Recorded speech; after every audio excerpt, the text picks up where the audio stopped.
এই ছোট্ট একটা ইস্তেগফার যদি একবার ফজরের পরে পড়তে পারেন, মরণ হতে দেরি, জান্নাতের সুঘ্রাণ পেতে দেরি হবে না।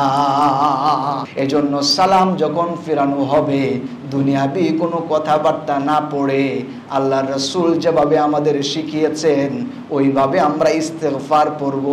লা হাওলা ওয়ালা কুওয়াতা ইল্লা বিল্লাহ এটা পড়ব। আবার পড়ব আল্লাহুম্মা আনতাস সালাম ওয়া মিনকাস সালাম তাবারাকতা ওয়া তাআলাইতা ইয়া দাল জালালি ওয়াল ইকরাম। এই দোয়াটা যদি কেউ পড়ে, আল্লাহ রাসূল সাল্লাল্লাহু আলাইহি ওয়া আলিহি ওয়াসাল্লাম বলেছেন, তোমাদের মধ্যে কার অন্তরে শান্তি নাই, কার অন্তরের ভিতরে অশান্তি ছড়িয়ে পড়ে, কার মনের ভিতরে কোনো শান্তি নাই, দৃঢ়তা নাই, স্থিরতা নাই, তোমরা সালাম ফিরানোর পর যদি এই দোয়াটি পড়ো, আল্লাহ পাক তোমার অন্তরটাকে ইতমিনানে কল, প্রশান্তি দিয়া ভরপুর করে দিবে। এই দোয়াটা যদি পড়ি প্রশান্তি আসবে অন্তরের ভিতরে, এটি রাসূল সাল্লাল্লাহু আলাইহি সাল্লাম বলেছেন। দুআর অর্থটাও প্রশান্তিরই। আল্লাহুম্মা আনতাস সালাম, হে আমার রব, সমস্ত শান্তির মালিকানা আপনার। আল্লাহু আকবার বলেন। সমস্ত শান্তির মালিকানা আসলে কার? আল্লাহ। টাকা পয়সা হলেই কি শান্তি হয়? ধন দৌলত হলেই কি শান্তি হয়? কত মানুষ দেখবেন অনেক টাকা পয়সার মালিক কিন্তু অন্তরের শান্তি নাই। ডাক্তারখানায় যদি দেখেন ওষুধ কিনে ক্রোনিয়াম 0.5, 10 সব কিনতেছে, তো জিজ্ঞেস করা হলো, ভাই সাহেব আপনার তো টাকা কড়ির অভাব নাই, তো হলে ঘুমের ওষুধ কিনেন কেন? টেনশনে ঘুম ধরে না। অনেক টেনশন, ব্যবসা বাণিজ্যের টেনশন, রাজনীতির টেনশন, মানুষের টেনশন, কত কিছু টেনশন। এই টেনশনের কারণে ঘুম ধরে না, ওষুধকে ঘুমাতে হয়।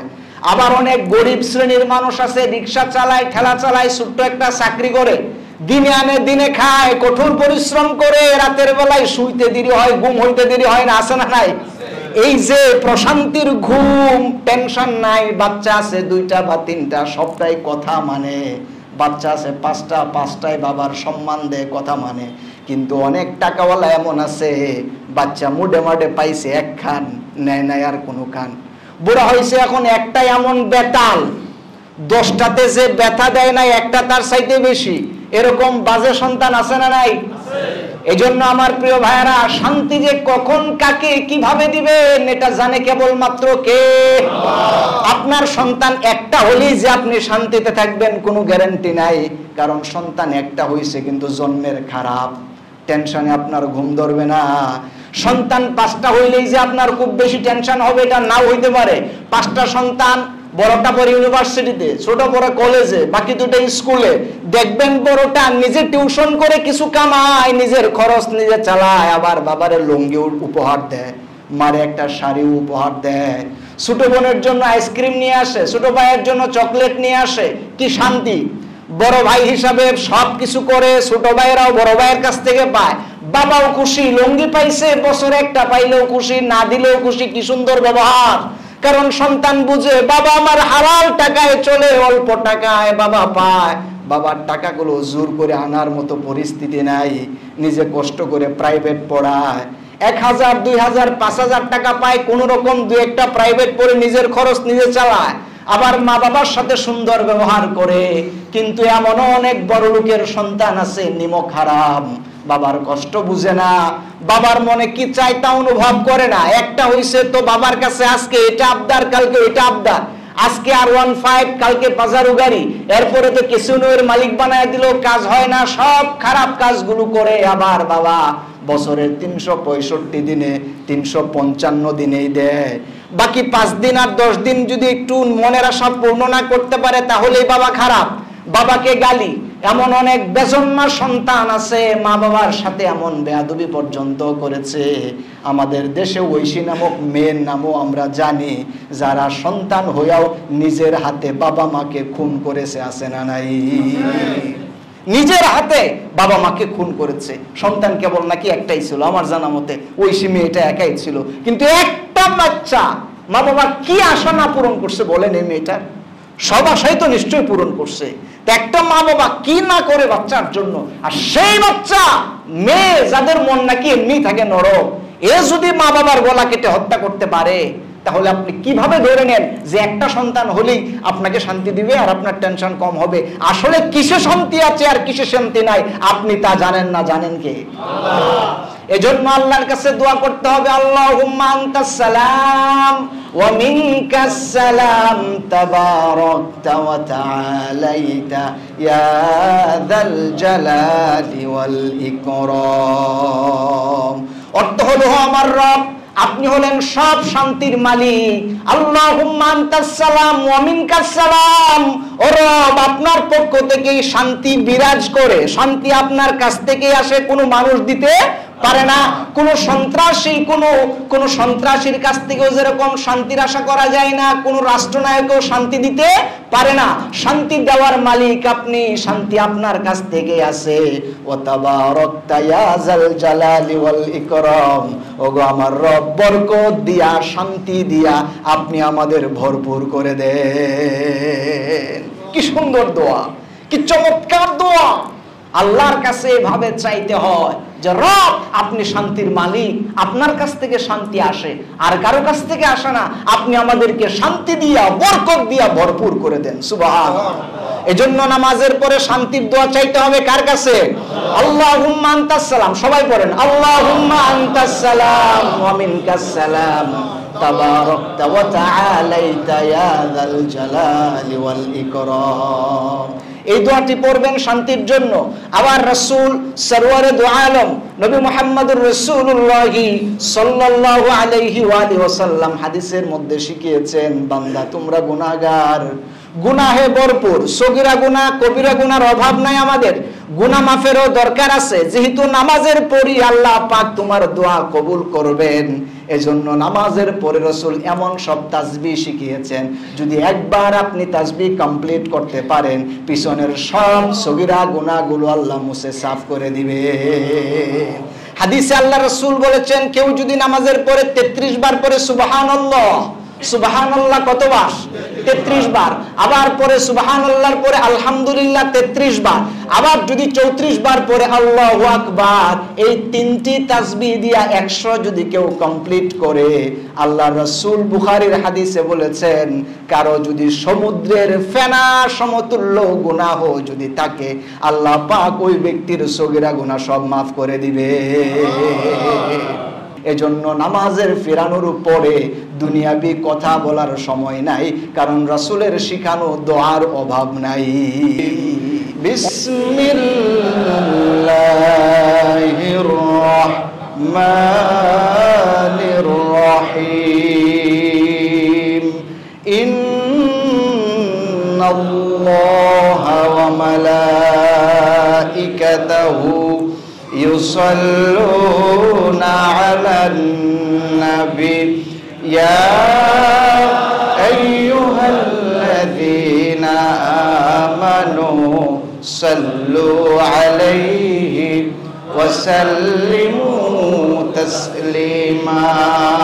আল্লাহুম্মা সাল্লি আলা সাইয়্যিদিনা মাওলানা মুহাম্মদ ওয়া আলা আলি সাইয়্যিদিনা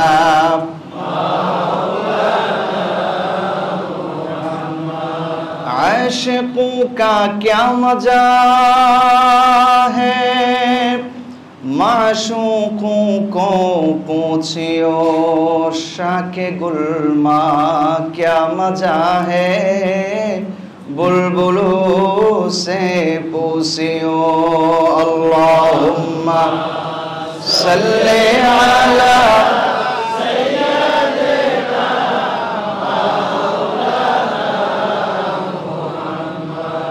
وعلى آل سيدنا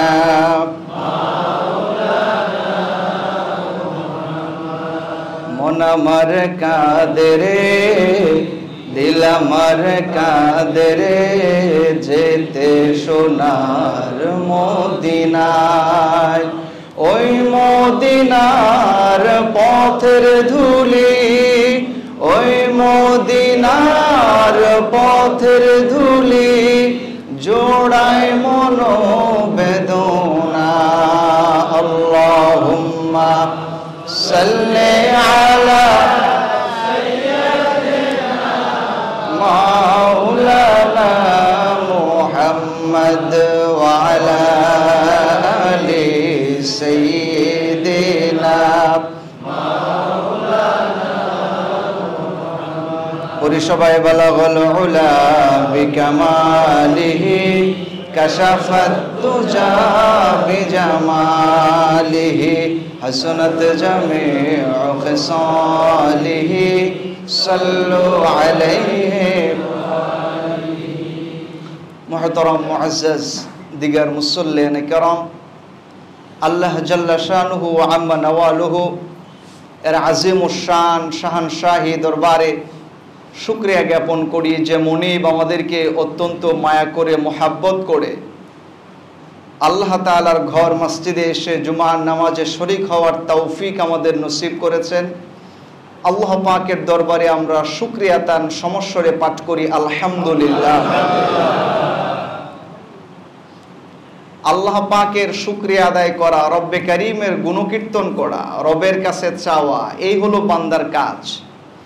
বান্দা হিসাবে আমরা মনিবকে আসলে কিছু দেওয়ার মতো আমাদের নেই, মূলত মনিবের কাছ থেকে চাওয়াই আমাদের এক নাম্বার কাজ। মনিবের কাছ থেকে পাওয়ার জন্য, নেওয়ার জন্য বিভিন্ন ধরনের ইবাদত পলিসি সিস্টেম নবী করিম সাল্লাল্লাহু আলাইহি সাল্লামের মাধ্যমে আল্লাহ পাক আমাদের শিখিয়েছেন। আমরা গত দুটি জুমায় এর অন্যতম একটি ইবাদত সালাত, নামাজ নিয়ে আলোচনা করেছিলাম। আমি বিশ্বাস করি কিছুটা হলেও আমাদের যেগুলো অজান্তে কিছু ভুল ত্রুটি আমাদের হতো, অনেকের কিছুটা হলেও শুধরিয়েছে, অথবা আমরা আবার নতুন করে বিষয়টা আবার শুনেছি। ভবিষ্যতে ইনশাআল্লাহ আল্লাহ পাক আমাদেরকে এই ধরনের ভুল থেকে আল্লাহ পাক হেফাজত করবেন, আমরা পড়ি আমিন। নামাজের আল্লাহ তাআলার এই ইবাদত কমপ্লিট হওয়ার পর বান্দার আরো কিছু কাজ থাকে যেটি রাসূল সাল্লাল্লাহু আলাইহি সাল্লাম শিখিয়েছেন। আমরা আগেই শুনেছি যে আমাদের কাজই হচ্ছে আল্লাহর কাছ থেকে চাওয়া এবং রবের কাছ থেকে আদায় করা। আমাদের দেওয়ার মতো আল্লাহকে এরকম কোনো কিছু কিন্তু নেই। কি আর দিব? আল্লাহ পাক যা শিখিয়েছেন সেটাই আমরা শুধু রিহার্সাল করি, আর মূলত উদ্দেশ্য হচ্ছে আল্লাহ এবং তার রাসূলকে পাওয়া, তাদের কাছ থেকে নিয়ে নেওয়া, এটাই আমাদের কাজ। এজন্য রাসূল সাল্লাল্লাহু আলাইহি ওয়াসাল্লাম উনি নামাজ শিখিয়েছেন। রাসূল বলেছেন, সাল্লু কামা রাআইতুমুনি উসাল্লি, নিজেদের মতো করে নিজেরা নামাজ পড়লে হবে না। রাসূল বলেছেন, আমি রাসূল যেভাবে নামাজ পড়ি আমার অনুযায়ী তোমরা দেখে অনুরূপ নামাজগুলো আদায় করো। সুবহানাল্লাহ। রাসূল যেভাবে নামাজ পড়তে বলেছেন, রাসূলকে যেভাবে নামাজ পড়তে সাহাবায়ে কেরাম দেখেছেন, অনুরূপ ভাবে আমাদের নামাজ পড়তে হবে। কেউ যদি নিজের মতো নামাজ বানায়, দুটা রুকুর জায়গা একটা রুকুর জায়গা দুইটা দিল, দুটা সিজদার জায়গা তিনটা দিল অথবা কম দিল, নামাজ কি আর হবে? নামাজ আদায় হতে হবে রাসূলের মতো। যেমন কুরবানি, এটা আল্লাহ তাআলার দেওয়া বিধান, কিন্তু আদায় করতে হবে নবী করিম সাল্লাল্লাহু আলাইহি সাল্লামের মতো। নবী করিম সাল্লাল্লাহু আলাইহি সাল্লাম যেভাবে জবাই শিখিয়েছেন ওভাবে আদায় করতে হবে। কেউ যদি জবাই করে কিন্তু ঈদের নামাজের আগে, তাও যেরকম হবে না। জবাই করেছে তো এক কুপে কেটে দিল, রাসূলের সুন্নাহ ইচ্ছা অনুযায়ী মানলো না, তারটাও হবে না। রাসূল আল্লাহর নাম বলতেন জবাইয়ের ক্ষেত্রে, সেটাও যদি কেউ না নেয় তারটাও যেমন হবে না। ঠিক অনুরূপ ভাবে আল্লাহ বলেছেন, সল্লু, তোমরা নামাজ আদায় করো। আকিমুস সালাত ওয়া আতুজ যাকাত, আল্লাহর বাণীটা হলো তোমরা নামাজ কায়েম করো, এরপরে হলো রোজা আদায় করো। এই যে যাকাত আদায় করো, নামাজ কায়েম করো, আল্লাহ পাকের অর্ডার। এবার বাস্তবায়নের পদ্ধতি নিজেদের মতো হলে হবে না, বাস্তবায়ন হতে হবে আমাদের পেয়ারা রাসূলের মতো। কথা বলেন ঠিক কিনা? রাসূল আকরাম সাল্লাল্লাহু আলাইহি সাল্লাম যেভাবে শিখিয়েছেন ওভাবেই হতে হবে। এজন্য রাসূল বলেছেন, যখন নামাজ আদায় হয়ে যায়, নামাজ যখন আদায় হয়ে যাবে তারপরে অনেকগুলো কাজ আছে। আজকে আমরা শিখব, নামাজ তো শিখলাম দুটি জুমায়, আজকে আমরা একটু শিখতে চাইবো যে নামাজের পরে আমাদের আমলগুলো কিভাবে হবে, জিকিরগুলো কিভাবে হবে, দোয়াগুলো কিভাবে হবে, হাদিসের কিতাবে রাসূল কিভাবে শিখিয়েছেন, এক আপনাদেরকে বলি, যেটা মুসলিম শরীফের মধ্যে এসেছে, আল্লাহ রাসূল সাল্লাল্লাহু আলাইহি সাল্লামের সাহাবী উনি বলেছেন, ওয়ান ইরফান ইবনে সাবিত, হযরতে রাসূল আকরাম সাল্লাল্লাহু আলাইহি ওয়া আলিহি ওয়াসাল্লামের সাহাবী হযরতে ইরফান ইবনে সারিয়া উনি বলেছেন, আল্লাহ রাসূল বলেছেন, মান সাল্লা সালাতান ফরিদাতান ফালাহু দুআউন মুস্তাজাবুন। আল্লাহ রাসূল বলেছেন, যখন কোনো ব্যক্তি ফরজ নামাজ আদায় করলো, ফরজ নামাজ আদায় করার পরে এই বান্দা যদি আল্লাহর কাছে কিছু চায়, আল্লাহ পাক ওই ব্যক্তিকে তার দোয়া কবুল করে নেয়। ফরজ নামাজের পরে বান্দা যদি আল্লাহর কাছে চায়, আল্লাহ রাসূল বলেছেন ফরজ নামাজের পরের দোয়া আল্লাহ কবুল করে নেন। সুবহানাল্লাহ। এজন্য আল্লাহ রাসূলের সাহাবী বলেছেন, আল্লাহ রাসূল শুধু এতটুকুন বলেন নাই, আবার রাসূল সাল্লাল্লাহু আলাইহি ওয়াসাল্লাম বলেছেন, ওয়া মান খাতামাল কুরআন ফালাহু দুআউন মুস্তাজাবুন। যে ব্যক্তি কোরআন খতম করবে, কোরআন তেলাওয়াত করলো, এই কোরআন খতমের অর্থ হলো কোরআন কমপ্লিট করা। এক বর্ণনায় এসেছে কোন সূরাও যদি কমপ্লিট করে তাও তার সওয়াব হবে, অনুরূপ হবে। আর এক হাদিসের বর্ণনা অনুযায়ী কোন ব্যক্তি যদি কোরআন প্রথম থেকে শেষ অবধি সুন্দর করে তেলাওয়াত করে কমপ্লিট করে, আল্লাহ রাসূল বলেছেন ফালাহু দুআউন মুস্তাজাবুন, এমন কোরআনের খতমকারীর দুআও আল্লাহ পাক কবুল করে নেয়। সুবহানাল্লাহ। যিনি কোরআন খতম করবেন, কোরআন খতমকারীর দুআও কবুল করে নেবেন কে? আল্লাহ। মন খুলে পড়ি, কে কবুল করে নেবে? এজন্য কোরআন খতমের পরে, নামাজের পরে তাড়াহুড়া না করে যদি সম্ভব হয় দোয়া করা, তবে কোন কোন দোয়াগুলো রাসূল করতেন এগুলো হাদিসে আসছে। আমরাও ইচ্ছা করলে রাসূলের সুন্নাহ অনুযায়ী দোয়াগুলো পড়তে পারি, আবার নিজেদের চাহিদার কথা আল্লাহর কাছে বলতে পারি। আল্লাহ রাসূল শিখিয়েছেন, হাদিসে এসেছে, একজন সাহাবী বলেন, ইদা কানা ইদা সাল্লামা মিনাস সালাত, আল্লাহর রাসূল যখন নামাজের সালাম ফিরাতেন, কানা সাল্লামা মিনাস সালাত, নামাজ থেকে যখন সালাম ফিরাতেন, আসসালামু আলাইকুম ওয়া রাহমাতুল্লাহ, শেষে বাম দিকে ওয়া আলাইকুমুস সালাম ওয়া রাহমাতুল্লাহ, সালাম শেষ ফিরানোর পরে আল্লাহর রাসূল তিনবার পড়তেন আস্তাগফিরুল্লাহ, আস্তাগফিরুল্লাহ, আস্তাগফিরুল্লাহ। কয়বার পড়তেন? তিনবার রাসূল পড়তেন। হাদিস এসেছে মুসলিম শরীফের মধ্যে, আল্লাহ রাসূল সালাম ফিরানোর পরে সাহাবী বলেছেন তিনবার ইস্তেগফার পড়তেন, আস্তাগফিরুল্লাহ, আল্লাহর কাছে ইস্তেগফার চাইতেন। আল্লাহর রাসূলের তো কোনো গুনাহ ছিল না, কোনো পাপ ছিল না, তবে রাসূল আমাদের শিখিয়েছেন, বান্দা তোমরাও যদি নামাজের পরে আল্লাহর কাছে ইস্তেগফার পড়ো, আল্লাহ পাক তোমাদের ইস্তেগফারগুলো কবুল করে নেবে। এজন্য ইস্তেগফার পাঠ করতে হবে নামাজের সালাম ফিরানোর পর। সম্ভব হলে কয়বার ইস্তেগফার পাঠ করব? তিনবার। আস্তাগফিরুল্লাহ, নবীজির শব্দ হচ্ছে আস্তাগফিরুল্লাহ, আস্তাগফিরুল্লাহ, আস্তাগফিরুল্লাহ। সালাম ফিরানোর পরে তিনবার ইস্তেগফার পাঠ করা, এটা রাসূল সাল্লাল্লাহু আলাইহি সাল্লাম করতেন, নবীজির সুন্নাত। আরেক হাদিসে এসেছে রাসূল পড়তেন লা হাওলা ওয়ালা কুওয়াতা ইল্লা বিল্লাহ, খুব ছোট্ট ছোট্ট দোয়া, লা হাওলা ওয়ালা কুওয়াতা ইল্লা বিল্লাহ, এতটুকুন রাসূল পড়তেন সালাম ফেরানোর পর। এক হাদিসে এক হাদিসে এক একটা দোয়ার কথা এসেছে। এই হাদিসে এসেছে লা হাওলা ওয়ালা কুওয়াতা ইল্লা বিল্লাহ।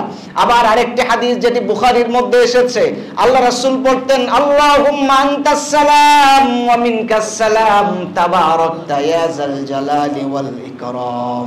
এই দোয়াটাও রাসূল পড়তেন। এজন্য আমাদের সকলের উচিত নামাজের পরে অহেতুক কথাবার্তা না পড়ে যতগুলো দোয়া আমরা জানি, যতটুকুন সম্ভব এতটুকুন পাঠ করা। এক নাম্বার আস্তাগফিরুল্লাহ, একটু মনে রাখবেন, এক নাম্বার আস্তাগফিরুল্লাহ এটি পড়া। এরপরে দুই নাম্বার হলো লা হাওলা ওয়ালা কুওয়াতা ইল্লা বিল্লাহ। আবার তিন নাম্বার হলো আল্লাহুম্মা আনতাস সালাম ওয়া মিনকাস সালাম তাবারাকতা ইয়া যাল জালালি ওয়াল ইকরাম। আরেক বর্ণনায় এসেছে তাবারাক, তারপরে ওয়া তাআলাইতা, আল্লাহুম্মা আনতাস সালাম ওয়া মিনকাস সালাম তাবারাকতা ওয়া তাআলাইতা ইয়া যাল জালালি ওয়াল ইকরাম। আপনি এখানে শব্দ এড করেও বলতে পারেন, শব্দ মাইনাস করেও বলতে পারেন, দুভাবেই আছে। এজন্য সালাম যখন ফিরানো হবে দুনিয়াবি কোনো কথাবার্তা না পড়ে আল্লাহর রাসূল যেভাবে আমাদের শিখিয়েছেন ওইভাবে আমরা ইস্তিগফার পড়ব, লা হাওলা ওয়ালা কুওয়াতা ইল্লা বিল্লাহ এটা পড়ব। আবার পড়ব আল্লাহুম্মা আনতাস সালাম ওয়া মিনকাস সালাম তাবারাকতা ওয়া তাআলাইতা ইয়া যাল জালালি ওয়াল ইকরাম। এই দোয়াটা যদি কেউ পড়ে, আল্লাহ রাসূল সাল্লাল্লাহু আলাইহি ওয়াসাল্লাম বলেছেন তোমাদের মধ্যে কার অন্তরে শান্তি নাই, কার অন্তরের ভিতরে অশান্তি ছড়িয়ে পড়ে, কার মনের ভিতরে কোনো শান্তি নাই, দৃঢ়তা নাই, স্থিরতা নাই, তোমরা সালাম ফিরানোর পর যদি এই দোয়াটি পড়ো আল্লাহ পাক তোমার অন্তরটাকে ইতমিনানে কল প্রশান্তি দিয়া ভরপুর করে দিবে। এই দোয়াটা যদি পড়ি প্রশান্তি আসবে অন্তরের ভিতরে, এটি রাসূল সাল্লাল্লাহু আলাইহি সাল্লাম বলেছেন। দুআর অর্থটাও প্রশান্তিরই। আল্লাহুম্মা আনতাস সালাম, হে আমার রব সমস্ত শান্তির মালিকানা আপনার। আল্লাহু আকবার বলেন। সমস্ত শান্তির মালিকানা আসলে কার? আল্লাহ। টাকা পয়সা হলেই কি শান্তি হয়? ধন দৌলত হলেই কি শান্তি হয়? কত মানুষ দেখবেন অনেক টাকা পয়সার মালিক কিন্তু অন্তরে শান্তি নাই। ডাক্তারখানায় যদি দেখেন ওষুধ কিনে ক্রোনিয়াম 0.5 10 সব কিনতেছে, তো জিজ্ঞেস করা হলো ভাই সাহেব আপনার তো টাকা কড়ির অভাব নাই, তো হলে ঘুমের ওষুধ কিনেন কেন? টেনশনে ঘুম ধরে না। অনেক টেনশন, ব্যবসা বাণিজ্যের টেনশন, রাজনীতির টেনশন, মানুষের টেনশন, কত কিছু টেনশন। এই টেনশনের কারণে ঘুম ধরে না, ওষুধকে ঘুমাতে হয়। আবার অনেক গরিব শ্রেণীর মানুষ আছে রিকশা চালায়, ঠেলা চালায়, ছোট্ট একটা চাকরি করে, দিনে আনে দিনে খায়, কঠোর পরিশ্রম করে, রাতের বেলায় শুইতে দেরি হয়, ঘুম হইতে দেরি হয় না, আছে না নাই? এই যে প্রশান্তির ঘুম, টেনশন নাই। বাচ্চা আছে 2টা বা 3টা, সবটাই কথা মানে। বাচ্চা আছে 5টা, 5টায় বাবার সম্মান দেয়, কথা মানে।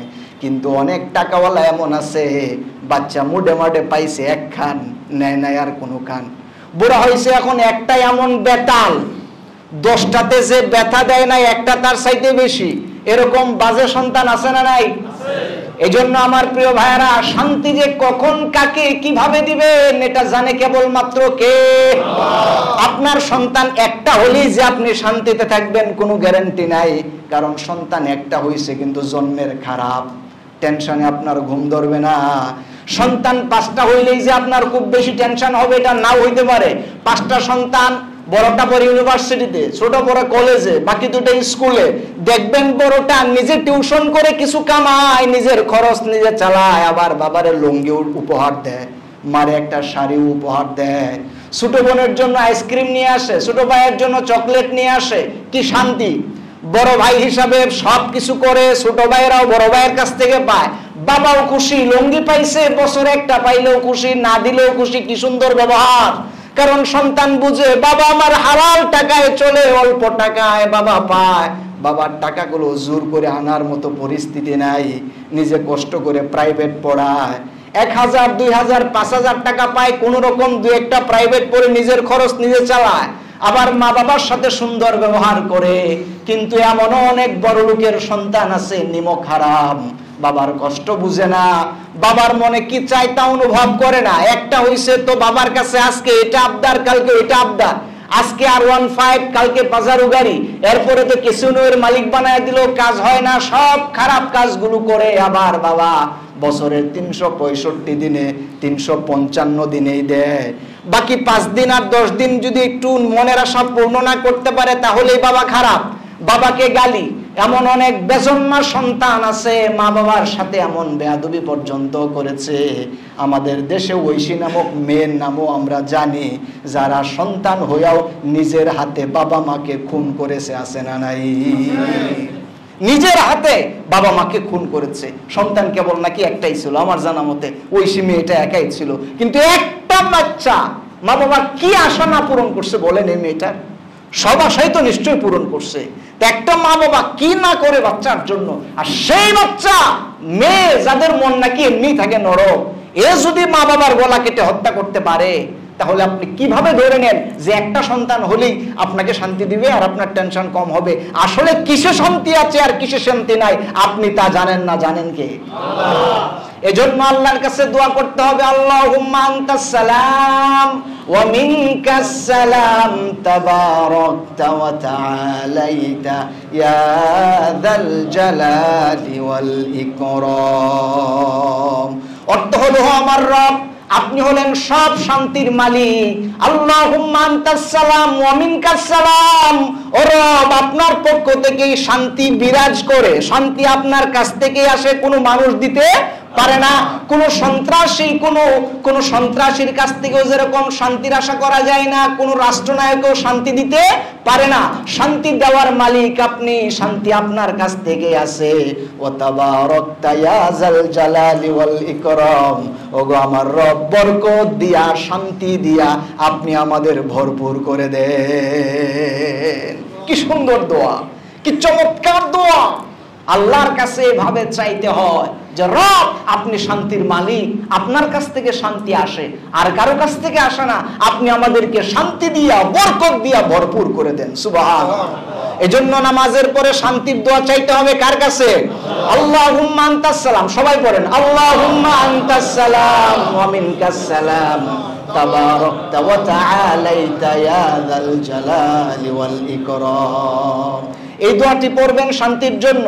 আবার রাসূল সরওয়ারে দু আলম নবী মুহাম্মদুর রাসূলুল্লাহ সাল্লাল্লাহু আলাইহি ওয়া আলিহি ওয়াসাল্লাম হাদিসের মধ্যে শিখিয়েছেন, বান্দা তোমরা গুনাহগার, গুনাহে ভরপুর, সগীরা গুনাহ কবিরা গুনার অভাব নাই আমাদের, গুনাহ মাফেরও দরকার আছে। যেহেতু নামাজের পরই আল্লাহ পাক তোমার দোয়া কবুল করবেন, এজন্য নামাজের পরে রাসূল এমন সব তাসবিহ শিখিয়েছেন, যদি একবার আপনি তাসবিহ কমপ্লিট করতে পারেন, পিছনের সব সগীরা গুনাহগুলো আল্লাহ মুছে সাফ করে দিবে। হাদিসে আল্লাহ রাসূল বলেছেন, কেউ যদি নামাজের পরে 33 বার পরে সুবহানাল্লাহ, সুবহানাল্লাহ কতবার? 33 বার। আবার পরে সুবহানাল্লাহর পরে আলহামদুলিল্লাহ 33 বার। আবার যদি 34 বার পরে আল্লাহু আকবার, এই তিনটি তাসবিহ দিয়া 100 যদি কেউ কমপ্লিট করে, আল্লাহ রাসূল বুখারীর হাদিসে বলেছেন, কারো যদি সমুদ্রের ফেনা সমতুল্য গুনাহ যদি থাকে, আল্লাহ পাক ওই ব্যক্তির সগীরা গুনাহ সব মাফ করে দিবে। মাত্র 100 বার তাসবিহ। আলহামদুলিল্লাহ কয়বার? 33 বার। সুবহানাল্লাহ কয়বার? আল্লাহু আকবার কয়বার? 34 বার। সব মিলায় কতবার হইল? 100 বার। আরেকটা হাদিস আছে, এই হাদিসে এসেছে যে প্রত্যেক নামাজের পরে এটা পড়া। আরেক হাদিসে আসরের নামাজের পরে। আরেক হাদিসের মধ্যে এসেছে আল্লাহ রাসূল বলেন, কেউ যদি সুবহানাল্লাহ 33 বার, আলহামদুলিল্লাহ 33 বার, আল্লাহু আকবারও 33 বার, কতবার হলো? 99 বার। আরেকটা বাকি আছে, ওই একটা যেটা বাকি 100 হতে যেটা বাকি, ওটা যদি এই কালিমাটা দিয়া কমপ্লিট করে, কালিমাটা হলো লা ইলাহা ইল্লাল্লাহু ওয়াহদাহু লা শারীকা লাহু লাহুল মুলকু ওয়া লাহুল হামদু ওয়া হুয়া আলা কুল্লি শাইইন কাদির। এই কালিমাটা পড়ে যদি 100 কমপ্লিট করে, এই হাদিস অনুযায়ী সুবহানাল্লাহ 33 বার, আলহামদুলিল্লাহ 33 বার, আল্লাহু আকবার কতবার? 33 বার, হইল 99 বার। আর 100 কমপ্লিট করার জন্য যদি ওই কালিমাটা কেউ পড়ে, আল্লাহ রাসূল সরওয়ারে দু আলম নবী মুহাম্মদুর রাসূলুল্লাহ বলেছেন, ওই ব্যক্তির সমস্ত সগীরা গুনাহগুলো আল্লাহ ধুয়ে মুছে পরিষ্কার করে দেয়। এজন্য আমরা নামাজের পরে, আসরের নামাজের পরে পড়বো, যদি কারো পক্ষে সম্ভব হয় হাদিস অনুযায়ী অন্য নামাজের পরে পড়া যায়। সুবহানাল্লাহ 33 বার, আলহামদুলিল্লাহ কয়বার? আল্লাহু আকবার কয়বার? যদি পড়েন 33 বার, তাহলে ওইখানে লা ইলাহা ইল্লাল্লাহ ওই কালিমাটা অ্যাড করবেন। আর যদি 34 বার পড়েন, তাহলে 100 কমপ্লিট হয়ে গেছে, সওয়াব একটাই হবে। এজন্য নামাজের ফেরানোর উপরে দুনিয়াবি কথা বলার সময় নাই, কারণ রাসূলের শিখানো দোয়ার অভাব নাই। অনেক দোয়া আছে, আবার অনেক দোয়া আছে। আল্লাহ রাসূল বলেছেন, কেউ যদি ফজরের নামাজের পরে এই ইস্তেগফারটা পড়ে, যদি নামাজের পরে পড়তে পারে, তাহলে ফজরের নামাজের পরে পড়লো, মাগরিবের আগে যদি ইন্তেকাল করে, আল্লাহ রাসূল বলেছেন ওই ইন্তেকালের পরে লোকটা ইন্তেকাল করতে দেরি, রূহটা আল্লাহর জান্নাতের সুঘ্রাণ পেতে দেরি হবে না। সেই ইস্তেগফারটার নাম হলো সাইয়্যিদুল ইস্তেগফার। এটা আপনারা অনেকেই জানেন, যারা জানেন না যুবক ভাইরা মুখস্থ করে নেবেন। সাইয়্যিদুল ইস্তিগফার করবেন, আল্লাহুম্মা আনতা রাব্বি লা ইলাহা ইল্লা আনতা খালাকতানি ওয়া আনা আবদুকা ওয়া আনা আলা আহদিকা ওয়া ওয়া'দিকা মাসতাতা'তু আউযু বিকা মিন শাররি মা সানা'তু আবুউ লাকা বিনি'মাতিকা আলাইয়া ওয়া আবুউ বিযামবি ফাগফিরলি ফাইন্নাহু লা ইয়াগফিরুয যুনুবা ইল্লা আনতা। এই ছোট্ট একটা ইস্তিগফার যদি একবার ফজরের পরে পড়তে পারেন, মরণ হতে দেরি, জান্নাতের সুঘ্রাণ পেতে দেরি হবে না। এজন্য নামাজের পরে সময় নষ্ট না করে এই তাসবিহগুলো, এই জিকিরগুলো আমাদের সবার করতে হবে, কারণ আমাদের প্রত্যেকেরই আল্লাহকে পাওয়ার দরকার আছে না নাই? আল্লাহ আমার রব, এই রবি আমার সব, আল্লাহ আমার রব, এই রবি আমার সব, দমে দমে তনু মনে তারি অনুভব, আল্লাহ আমার রব, এই রবি আমার সব। তোমার দুনিয়াতে আমি যেদিকে তাকাই, অতই নিয়ামতে ডুবে আছে সবাই, পাখ পাখালির গান সেজে তাসবিহ কলরব, তাসবিহ কলরব, আল্লাহ আমার রব, এই রবি আমার সব। আল্লাহু আকবার পড়ে। এজন্য আল্লাহ তাআলার তাসবিহ, জিকির এগুলো পড়তে হয়। আল্লাহ পাক বলেছেন, ইয়া জিবালু আউবি মাহু ওয়া তাইর, পাক পাখালি, পাহাড় পর্বত রাজি, এই সবগুলো জিকির করে কার? আল্লাহ। এজন্য আমার প্রিয় ভাইরা, নামাজের পরে এই মাসনুন দোয়াগুলো আমাদের পড়তে হবে। আরো অনেক মাসনুন দোয়ার বর্ণনা আছে, ইনশাআল্লাহ সুযোগ পেলে আমরা পরবর্তীতে আলোচনা করব। আল্লাহ পাক আমাদের বুঝার তৌফিক দান করুন, আমরা বলি আমিন। আমার সম্মানিত ভাইরা, এজন্য আলোচনা শেষের আগে আমরা আরেকবার একটু রিভাইজটা দিয়ে দেই, তাহলে একটু মনে থাকবে। আমরা বলেছিলাম যে রাসূল আকরাম সাল্লাল্লাহু আলাইহি সাল্লাম নামাজের সালাম ফিরানোর সাথে সাথে যে তাসবিহটা পড়তেন সেটা হচ্ছে আস্তাগফিরুল্লাহ। একবার পড়তেন? মাশাআল্লাহ, মনে আছে আপনাদের? কয়বার পড়তেন? আস্তাগফিরুল্লাহ কয়বার? 3 বার। আবার রাসূল পড়তেন লা হাওলা ওয়ালা কুওয়াতা ইল্লা বিল্লাহ, এতটুকুন, এটাও রাসূল পড়তেন। আবার রাসূল শান্তির জন্য রব্বে কারীমের কাছে দোয়া করতেন, আল্লাহুম্মা আনতাস সালাম ওয়া মিনকাস সালাম তাবারাকতা ইয়া যাল জালালি ওয়াল ইকরাম। আবার আল্লাহুম্মা আনতাস সালাম ওয়া মিনকাস সালাম তাবারাকতা ওয়া তাআলাইতা ইয়া যাল জালালি ওয়াল ইকরাম। এই দোয়াটা রাসূল পড়তেন, আমরাও পড়ব। আবার হাদিসে আমরা শুনেছি রাসূল বলছেন যে নামাজের পরে কেউ যদি সুবহানাল্লাহ 33 বার, আলহামদুলিল্লাহ 33 বার, আল্লাহু আকবার 34 বার পাঠ করে সমুদ্রের ফেনা সমতুল্য গুনাহ থাকলেও maaf করে দিবেন কে? আল্লাহ। আবার রাসূল হাদিসে বলেছেন সুবহানাল্লাহ 33 বার, আলহামদুলিল্লাহ 33 বার, আল্লাহু আকবার 33 বার, আর 100 বার পূরণ করতে যায় পড়তে হবে লা ইলাহা ইল্লাল্লাহু ওয়াহদাহু লা শারীকা লাহু লাহুল মুলকু ওয়া লাহুল হামদু ওয়া হুয়া আলা কুল্লি শাইইন কাদির। এই তাসবিহ পড়ে কেউ যদি 100 কমপ্লিট করে দেয়, আল্লাহ রাসূল বলেছেন পিছনের যত সগীরা গুনাহগুলো আছে আল্লাহ পাক ওই ব্যক্তির সগীরা গুনাহ maaf করে দিবে। আবার আমরা শুনেছি রাসূল আকরাম সাল্লাল্লাহু আলাইহি সাল্লাম শিখিয়েছেন সাইয়্যিদুল ইস্তিগফার, আল্লাহুম্মা আনতা রাব্বি লা ইলাহা ইল্লা আনতা খালাকতানি ওয়া আনা আবদুকা ওয়া আনা আলা আহদিকা ওয়া ওয়া'দিকা মাসতাতা'তু আউযু বিকা মিন শাররি মা সানা'তু আবুউ লাকা বিনি'মাতিকা আলাইয়া ওয়া আবুউ বিযামবি ফাগফিরলি ফাইন্নাহু লা ইয়াগফিরুয যুনুবা ইল্লা আনতা। ফজরের পরে একবার কেউ যদি পড়ে আর সন্ধ্যার আগে ইন্তেকাল করলে জান্নাতের ঠিকানা করে দিবেন আল্লাহ।